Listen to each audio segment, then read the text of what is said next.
Today's sponsor is Audible.com, who has more than 180,000 audiobooks and spoken word audio products.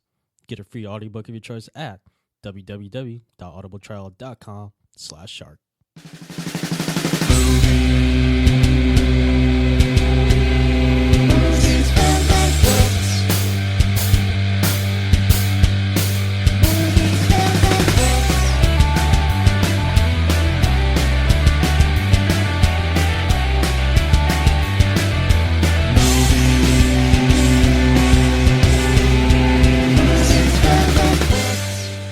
Hello, welcome back to a special edition of Movies, Films, and Flicks. I'm your host, John Losvov, joined, as always, by my co-host, Mark Hoffmeyer. You know what I was thinking about today? There's this picture of a teddy bear, and it's standing on this bed. This kid's sleeping, and there's this teddy bear standing on the bed, and the teddy bear has a sword. And over the teddy bear is like this big monstrous shadow. Oh, and I've seen from that. from that picture, they signed The Rock to make a movie about just that picture. But I started wondering, what if that was like a mini Kurt Russell doll instead of that little teddy bear? Because we talked about that the other day about a Kurt Russell doll wrestling with Chucky to like save the kid's soul. Oh, man. How awesome would that be if a mini Kurt Russell doll battled demons while protecting children? I would be there opening night, and the night after, and the night after, and the night after. I would fall asleep. That would be like if Full Moon Entertainment's straight to DVD release Doll Man didn't suck. Yeah. Because they did a Doll Man and a Doll Man versus the Demonic Toys and a Doll Man Puppet Master crossover. But just imagine like a 2 foot tall Kurt Russell doll. Like, 2 foot tall Kurt Russell doll. Already better than any of those Full Moon movies. So yeah, that's my thought for tonight. John Levengood, how many tickets to that movie are you going to buy? I'm going to buy all the tickets so that I can be there alone and only with the people who I choose. Okay. So that's what's going to happen. You're one of those selfish Kurt Russell fans. I see. The movie I'm really curious about, though, I haven't done a lot of digging online yet, but I've just been hearing little blips about it on Twitter, is like James Wan is behind, I think, just producing and partly writing this horror movie called Demonic. Like some college kids, a Ouija board, things go wrong, something demonic gets summoned. All those college kids. Yeah, whatever. I'm excited about the prospect. I'm pretty sure that's the theme, unless I'm crossing two movies. But there's James Wan is backing a horror movie called Demonic, and I haven't started my little online expedition to learn about it, but that just popped in my head. I'm really excited for it. Remember back when James Wan was saying he wouldn't do another horror movie, and then he came back? I was really happy about that. But that's good, though, because he came back when he had a good idea. He wasn't forcing it. Yeah. Speaking of forcing it, here's a non-forced segue. I was really worried about where you're going with that. Yeah. Anyway, let's start this podcast off like we do every podcast. Levengood, I believe you have a listener question for us this week. That's right. For this special episode, we are just doing one listener question. It comes from my very good friend David from Fort Lauderdale via Facebook. And he asks, do zombeavers or any other zom animals have to worry about zom ticks or zom fleas? Well, don't they do that anyway? Like just suck blood? So they're basically zombies anyway. So No, it's like, that's vampires. You know what I mean? Like, Vampires. Oops. Well, all right. So then, I'd rather deal with the vampires. zombie tick. Well, no, that would be terrible. Wait, I mean, so either way, they're trying to eat you. So if you it's get like, bitten by a zombie tick, does that mean you turn into a zombie or a zombie tick? Well, in Zombeavers, when the chick got bit, she turned into this like beaver zombie human hybrid. Right. dude, that would be the worst. A zombie tick. Wait, Human. hold on. So what do zombie ticks like eat? Do they eat flesh or do they drink blood like a vampire? And at that point, are they still considered zombies or are they just like pseudo vampires? This sounds terrible, guys. I need a Kurt Russell doll. So what happens? What happens if a zombeaver is infested with zom ticks and zom fleas? Did the zombie pests eat the zombeaver? Oh yeah. But he swims. Can they stay underwater for a while? If I it's mean, still a beaver. those fleas can survive a lot, man. Those fleas can hold their breath better than a beaver. I mean, a beaver But then wouldn't a dead beaver wouldn't notice if the fleas and ticks were eating it. But then again, a zombeaver doesn't need to breathe, nor does a zom-tick or a zom-flea. You don't know Yeah. that for sure. Like, this is tough to deal with here. I mean, the only way to really solve this problem is to burn it all. Yeah, I mean, I think it's just the same thing. I think, you know what? So let's say you're a beaver and you're kind of chilling and you have fleas and ticks on you. You're going to be itching, right? Mm-hmm. It's going to be terrible. But when you turn into a zombeaver and you have, zom ticks and fleas, you're not going to feel it. So I think I'd rather prefer to be a zombie and have zom ticks and zom fleas on me. I wonder if a zom-tick bit a regular non-zombie beaver, would you have a zom-tick beaver where the beaver, like the zombeaver human hybrid was in the movie, like, would this zombeaver grow extra limbs like a tick? Oh, that'd be terrible. Like, or if a human got bit by a zom-tick beaver, would you then have a beaver tail, buck teeth, and 8 limbs? Oh my gosh. Like, is this like a cascade? What, like, kind of like with like H1N1 or swine flu, where it's multiple species crossing? Like, can you just keep adding zombie animal hybrids and keep adding animal characteristics? I'm honestly Until more you- confused a now chimera? than before we asked the question. I think that's an MFF thing, though. We make people either more confused or we slightly answer it. Yeah. I mean, Yeah. whatever. David, that was a really cool question, and we very quickly went some very strange places, and I appreciate it. I don't think we even slightly answered it. I think we just made it even more muddled. No. We acknowledged that, yeah, with the zomtics. We got it. David asked us to wipe this window clean, and we just like splash mud all over it. We smeared zombeaver blood Wait, all where over did it. this question start? Did he ask if Terms of Endearment was our favorite Jeff Daniels film? Is that how we got to this? It sounds familiar. Favorite Jeff Daniels film, Arachnophobia. That's Oh gosh, Zom Dumb and spiders. Dumb and Dumber. Dumb and Dumber. Yeah. I got to go with I'm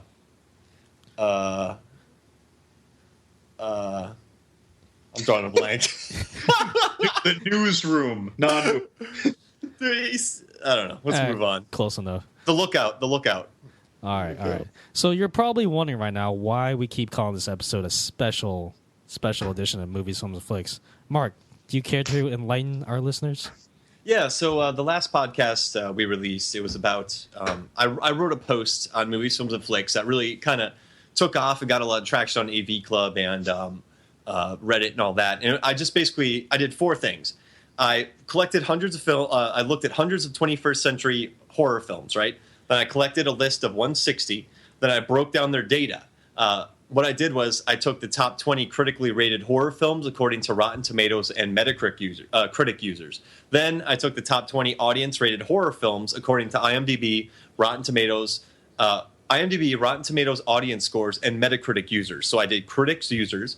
Then I took the top 25 rated horror films from Rotten Tomato critics, Rotten Tomato audiences, Metacritic users, Metacritic critics, and IMDb users. So I got a combined critic and user score. Then I got the top-rated 10 top-rated horror films according to Shock to You Drop, Dead Central, Fangoria, Bloody Disgusting, and Bloody Good Horror. So I released 4 lists. And we've already talked about this ad nauseum and how we got the data. And I feel like it was really good, the data, because I just collected everything. I put everything together. So, I mean, even if it's a dark fantasy thriller, there's horror elements involved. I just collected every aspect of horror that you could get. And I eventually took, so after I broke down all the data, I took the top 10 films that were voted on by audiences and critics. So I did the top 10 of those, and I'll go down here and I'll let you guys know which top 10 those are. Let's see, where are you? I did Pan's Labyrinth, Let the Right One In, Shaun of the Dead, Devil's Backbone, Wreck, What We Do in the Shadows, The Gift, The Loved Ones, Black Swan, and Zombieland. And I added in genre favorites and other movies that were in the horror lovers, their favorites, the underground films like Martyrs, Babadook, The Others, 28 Days Later, Housebound, The Conjuring, I Saw the Devil, The Descent. So on top of the top 10 films, I went and I added more. And I also added in my voting poll an other option where if you didn't see the movies you liked, you could click in and write what you like in there. And we ended up getting about 3,500 votes. And, I thought it'd be kind of cool. I thought, the heyday was over with this list. And so I collected the data and I wrote a post about the 21 best horror films of the 21st century. And I culled these from the top 21 that were voted on from our MFF poll. So I did all that data. I accumulated what I thought were the best representation of every aspect of horror that you could find. We had Martyrs, Drag Me to Hell, Inside. Every high tension. I had The Conjuring. So I added just a ton of different horror films, and I came up with this list of 21, and I released it 2 days ago. But a funny thing happened. AV Club picked it up again, and many different websites, radio stations picked it up, and we've been getting 40,000 plus views just from these results that we got from Movies, Films, and Flicks. I do think that the people who voted on this list, they came from Reddit, AV Club. To get to this list, they needed to, it wasn't just a random poll where people just walked out of a JCPenney and we asked them. To get to this poll, they had to get there from AV Club or be intrigued by Reddit. So I believe the people that did vote on this poll were actual horror lovers. And so I unleashed this thing, not thinking it would be that huge. But since I put it out, it's been kind of like a bomb across the internet. And I just want to do a quick post to kind of talk about the films and how they were ranked. And I'm going to talk about I'm going to go from 21 down, and then we're just going to kind of talk. So 21 was a tie between Session 9 and Devil's Rejects. 20 was What We Do in the Shadows. 19, Paranormal Activity. 18, The Mist. 17, House of the Devil. 16, American Psycho, which was filmed in 2000, but it was released in 2000, but I found it on many lists, so I just included it. Number 15 was Trick or Treat, which we talked about last week, was kind of a surprise because it doesn't have any critic and audience scores. 14 is Wreck. 13 is Martyrs. 12 is The Conjuring. 11 is The Ring, the 2002 remake. Then we have Drag Me to Hell is number 10. Mulholland Drive is number 9. Shaun of the Dead 8. Babadook 7. It Follows 6. Let the Right One In 5. Descent 4. 28 Days Later 3. Pan's Labyrinth 2. And number 1, which has been like spread all over the place, and they pick is Cabin in the Woods. So Cabin in the Woods Facebook page, which has like 700,000, 600,000 page likes. It's floating around the internet now. It's sort of become Cabin in the Woods is the best horror film of the 21st century, according to MFF, and it's been getting a lot of traction. So I just kind of wanted to talk about the post and how it's getting big. So, Levingood, what have you thought about this the last couple days for us? Well, we got a lot of lists, a lot of different lists that contributed to that. I think that's what's most exciting. I mean, you did your critics, you did just your audiences, you did audiences plus critics. Then you presented that list, right? So that was already a Herculean task in itself. And then, of course, way in the original, you had to pick all the movies that you were judging to get these scores for. So I can't imagine the level of work that went into it just getting to here. But then you had viewers vote on them. Then you had those lists. This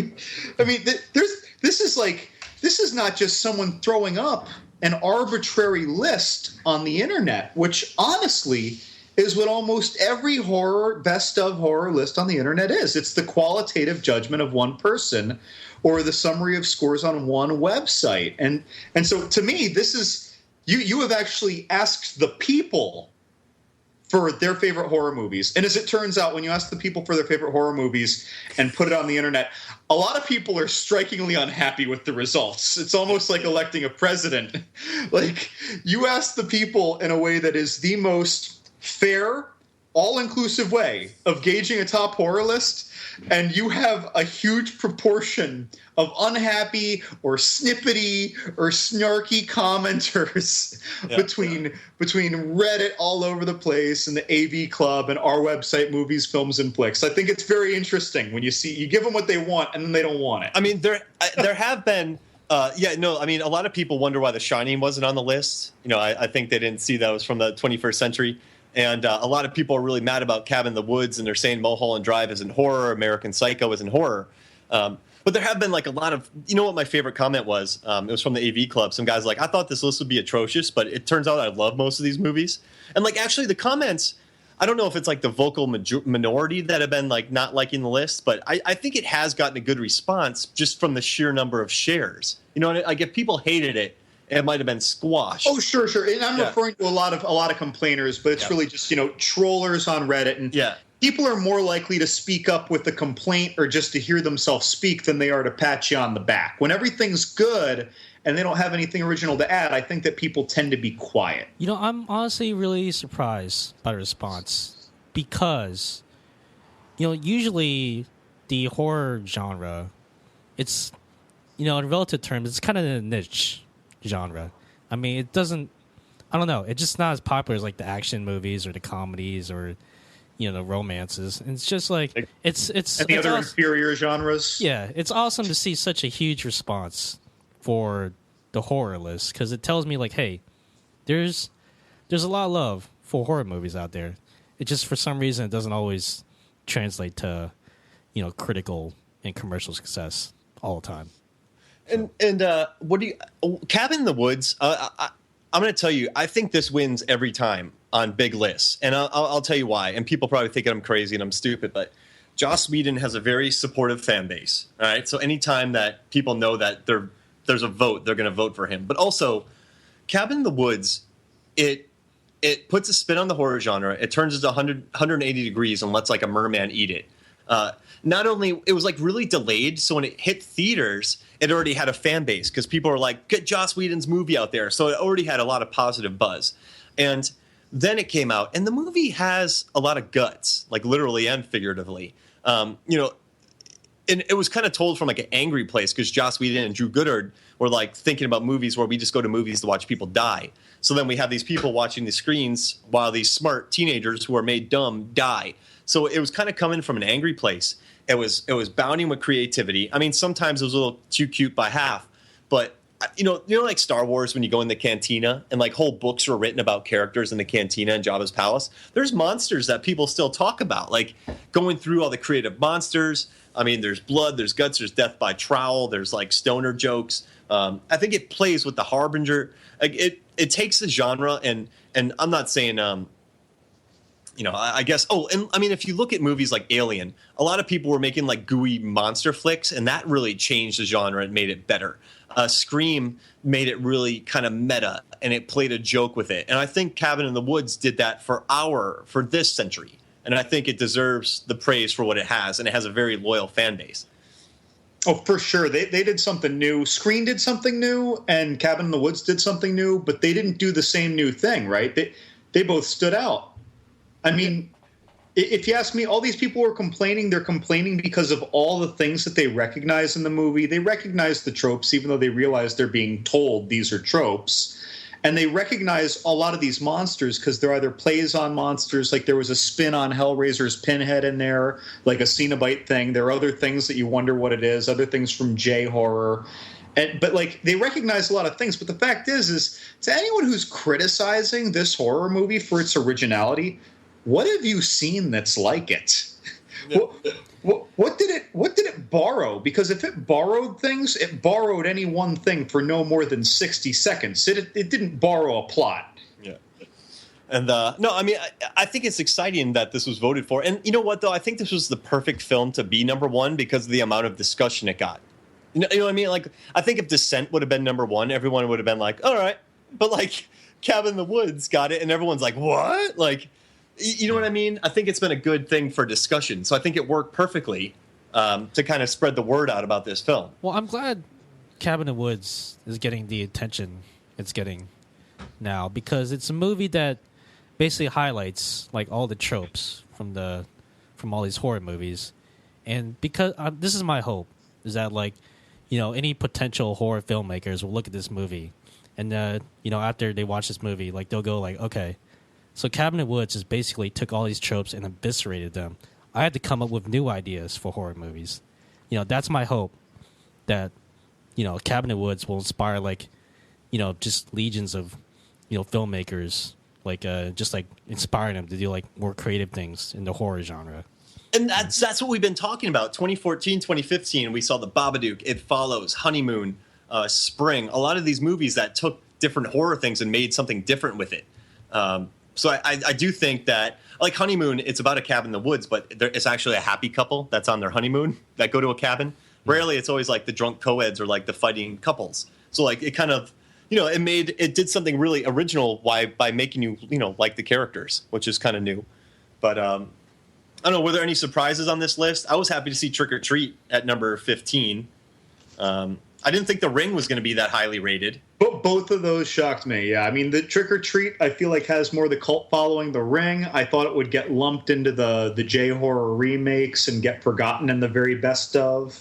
Yeah. So I'm glad to see that they showed up. And Shaun of the Dead, I mean, even though a lot of people love that movie, there are, I swear, I want to say 10% of the snarky little people on Reddit. I'm sorry, Reddit people, I love you. I'm one of you. I'm one of you snarky people on Reddit. But like the people on Reddit, like, that's a comedy. It's not a horror. It's like, God, can't they share? Yeah. Can't we share Pan's Labyrinth? What do they call Pan's Labyrinth? Oh, well, a dark fantasy war thriller. Like, it's not like there's a dark fantasy war thriller list out there where that belongs instead. So, like, people, can't these genres just share and play along? No, there have to be definite lines. And so, I don't know. And like, I don't know. You know what I love about Shaun of the Dead? There's a 2-minute Steadicam shot where it doesn't focus on like big time action or anything. It's just him walking, not noticing the zombies. Yeah, the background. Yeah, it's a brilliantly executed and rehearsed shot that took, a nightmarish amount of time, and they did it as a joke to show how oblivious he was. Like I love it. I think that's a brilliant take. And so I don't know, but I guess. Part of, we definitely want to say thank you to everyone that's checked out the podcast and listened to this. I mean, without the votes, it wouldn't have been that big. But it's also been kind of fun, horror fans voted for this list. And I just love that every horror list I think it's made, people are going to complain about. But the thing that's different about this is this got drawn together from hundreds of films placed in one list and voted on by people who are fans of horror. So I think this is a pretty good representation of it. And I was happy to see like The Mist and House of the Devil. Like there's some mean little movies on here. Like Mist is a tough film. Devil's Rejects will make your television sweat, and it made the top 21. Seriously, you watch that movie and everything about you stressed out, but like it's well done. And like The Ring is one of the bleakest PG-13 films I've ever seen in my life, but it looks beautiful. I don't know. And I wish Descent would have been number 1 because that's my favorite of all time. But I mean, I don't know. It's just been fun to watch. It's been fun to get the clicks. I think, I guess there's a few things that people are kind of mad about being left out. But I think this is a pretty good representation of the 21 best films so far. Can we talk about the silly thing that people are mad about? How can this be the best list of the century or the 21st century when the 21st century isn't over yet? Yeah, why didn't you guys wait another 85 years to make this list? What's wrong with you? That comment's so I laugh every time I see it because you can't really reply because I mean the person didn't really think it through, but it is pretty funny to read. And shy of quoting people's comments, folks, we know that the year 2000 isn't a part of this or millennium. It just looks nicer on paper. But like, I do think these top 10 movies really did usher in, I think, some different things. Pan's Labyrinth really opened the door for this like serious fantasy. Like it was nightmarish, and I think it opened the door for a lot more films to be made. 28 Days Later, I mean, it's rage-infested zombies. They could beat out the World War Z people. But, I mean, without this movie, you wouldn't have the whole new revitalized zombie genre or rage-infected people. The Descent, I think, is pure glory. Let the Right One In is like a beautiful Swedish film about, little vampires. And I think It Follows is pretty interesting. I think that was a bit of a knee-jerk at number 6. But I think it incorporates urgency, patience, and dread and Babadook, I think, is a. You know what I loved about the woman who did the Babadook? She had this quote. She said, "I continue to watch modern horror films despite the constant disappointment. I don't think there are a lot of filmmakers making horror now know its worth or realize the potential of the genre. Just because it's a horror film doesn't mean it can't be deep. I think a lot of filmmakers who make horror now go in with dubious motives, money predominantly. They want to make a film that will feel like a theme park ride and ultimately make a lot of money. But horror is a pure form of cinema. I think there are some modern day filmmakers out there who understand that. The films that will stand the test of time are the ones that have depth." And I think a lot of these top 10 films have depth to them.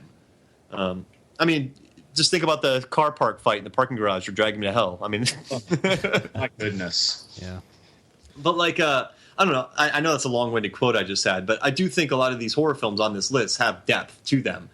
I think that's fair because with very few exceptions, a lot of these movies, I feel like if we all listed our favorite scene from Shaun of the Dead, for instance, or It Follows, or The Descent, no two of us might match. But if we all gave the most memorable or coolest scene from The Ring, we would almost certainly overlap in what we said. It's like The Ring comes down to two scenes, doesn't it? The TV in the well. I'd say the well, yeah, where it comes through the TV, and I'd say the very first thing that we remember from the trailer. Did you see, they keep talking about a face. The first time you see the open face, the gaping, slack-jawed face, it's like those were the two scenes that just resonated. Whereas if we talked about It Follows or Shaun of the Dead or The Descent, we're going to come up, just the three of us, very well maybe with three different scenes. There are movies that do that. They have loads of memorable scenes. I think those are naturally the better movies. Not that The Ring wasn't powerful. And I think Paranormal Activity does that a little bit. Like, my favorite scene from Paranormal Activity is when that, like, psychic walks in the house and goes, "Whoa, I shouldn't be here. I'm making it worse. Peace." And then he leaves the house. That was a trope breaker. Yeah. That picked up the trope of the medium and broke its back over his neck like Jean-Claude Van Damme's brother in Kickboxer. Like, and you know what? Like, everyone applauded Insidious, which I think is a fantastic film, but they applauded them for leaving the house. But in Paranormal Activity, they're like, it doesn't matter if you leave the house or not. This jerky red demon named Toby is going to wipe you out. So I thought that kind of ushered in some new stuff. I think What We Do in the Shadows is brilliant. If you haven't watched that, and then I don't know, Devil's Rejects. I want to talk about this. Like, Roger Ebert gave it 3 stars. He's like, I will never recommend it to anybody. It's like the dirtiest, grossest movie, but it's so good. Like that guy Otis, when he's like, "Boy, the next word that comes out of your mouth better be some brilliant Mark Twain shit, because it's definitely getting chiseled on your tombstone." Like, it's a smart, gross movie. You know what I mean? So I've been watching Lazavath with this smile on his face for the last 5 minutes. Like, I don't know if he's just enjoying the horror reverie or if he's loaded with the best snippety little comment ever. Yeah. What do you got? Time to wrap up the podcast. He was just basking in the ambiance. But before we go, though, another movie that made the list, House of the Devil, it built to an entire jump scare, one scare. It built to one moment, and you have to applaud it for that. So I'm very happy with these 21 films. I want to say thank you to everyone that voted. Sorry if we're sounding like we're harping on some things, but just realize that I tried to get the most data possible for the best list that could be voted on by readers. And I think it's a great encapsulation of 21st century horror plus 2000 with American Psycho. And I just enjoy, guys. And if you have any comments, if you think the other movies should have been added, we do have a poll right now on Movies, Films, and Flicks, if you're looking at it, what's the date today? I don't know, August something. But if you're looking at the post with the top 21, there's a voting poll on the bottom, which movies were left out or which movies will never be on the best of list. So just vote for those. All right. I think before we sign off, do we have any plugs to make real quick? I think we got a lot of websites to thank for sharing our material. Yeah, AV Club. I'm sorry, my material. Mark wrote this beautiful set of articles. I actually had nothing to do with it, but giving him a line every now and then. Go ahead, take credit, Love and Good. I'm sure Mark wouldn't mind. Yeah, thank you, AV Club. I really appreciate it. Thank you, Movie Pilot. Thank you, man. Escapist Magazine. Yeah, and then a Philly magazine shared us. So that's Thank you, snarky Reddit commenters, for providing us entertainment. Snarky. You guys, your mean comments are the field from which we harvest new good ideas to put on Reddit for you to tear apart again. Wow, that was really poetic, Levingood. No, I mean, you know what? I'm just happy people are commenting. Like we, we had, this thing's been shared, 8,000 times probably. I mean, there's tons of comments, and it's just been fun that like our website could start so many comments. So even if it's negative, positive, indifferent, it's neat that we could at least engage the world in a cool like horror conversation. Although we prefer the positive over the negative. Yeah. Speaking of positive, we owe a big thanks also to the Facebook pages for The Cabin in the Woods, and especially the Facebook page for The Devil's Rejects. They gave us a lot of love, and they helped us out. How many friends does the Devil's Rejects page have? Over 1 million. Oh, man. Wow. Yeah. They're pretty popular. People, I mean, it blew up. Yeah, I mean, they shared that, and, hopefully you're helping out the movies, and no, I mean, I'm actually. We have more votes for this new poll than we had for this poll, which is all over the place. So that'll be interesting to share. I missed the Can I MySpace just see those days. Devil's Rejects guys? They were tied for number 21, and they were so thrilled they put it on their page. Yeah. I missed the MySpace days where you have like a top 8 of your friends. I'll definitely put the Devil's Rejects as like in my top 8 as a friend. That's some Mark Twain stuff. Yeah. Right there. For my co-host Mark Hoffmeyer, who I think was like, I had him at number 4 or 5 on my top 8. Yeah, we weren't we? Yeah, we were on MySpace buds. And John Levingood, who I don't think I had you on my MySpace back then. So I was on MySpace for about a minute. I was like the dude who dies first in a horror movie for MySpace. yeah, no, you were not top 8 worthy then. I've been your host, John Loswell. Thank you so much for listening. We'll see you guys next time. Good night.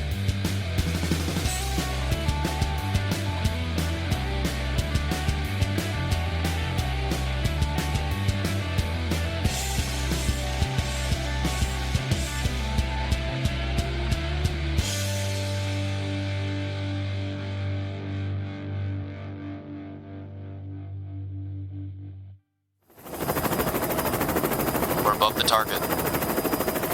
T-minus 5 seconds till shark drop. 5, 4, 3, 2, 1. Drop the shark! Go! Go! Go!